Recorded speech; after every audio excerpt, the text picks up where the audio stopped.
Two women. I am a woman. I am a woman. I am a woman born of a woman whose man owned a factory.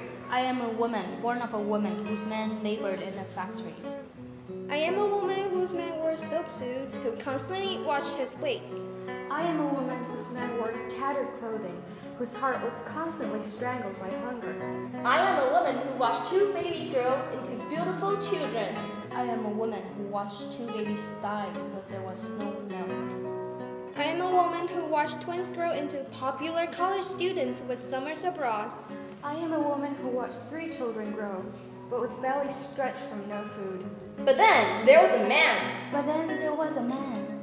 And he talked about the peasants getting richer by my family getting poorer.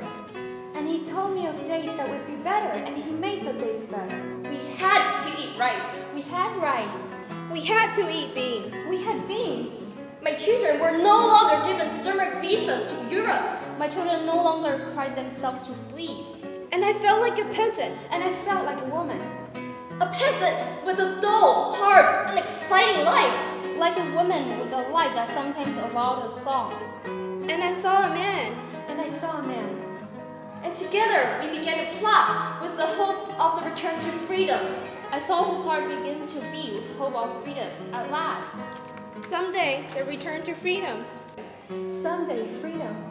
And then, But then, One day, there were planes overhead and guns firing close by. there were planes overhead and guns firing in the distance. I gathered my children and went home. I gathered my children and ran. And the guns moved farther and farther away. But the guns moved closer and closer. And then they announced that freedom had been restored. And then they came, young boys really. They came into my home along with my men. They came and found my man. Those men whose money was almost gone. They found all of the men whose lives were almost their own. And we all had drinks to celebrate. And they shot them all. The most wonderful martinis. They shot my man. And then they asked us to dance. And they came for me. Me. For me, the woman. And my sisters. For my sisters.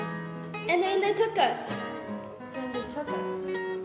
They took us to dinner at a small private club. They stripped from us the dignity we had gained. And they treated us to beef. And then they assaulted us. It was one course after another. One after another, they came after us. We nearly burst, we were so full. Screaming and crying, sisters bleeding, sisters dying. It was magnificent to be free again. It was hardly a relief to have survived. The beans have almost disappeared now. The beans have disappeared. The rice, I replaced it with chicken or steak. The rice, I cannot find it. And the parties continued night after night to make up for all the time wasted. And my silent tears are joined once more by the midnight cries of my children.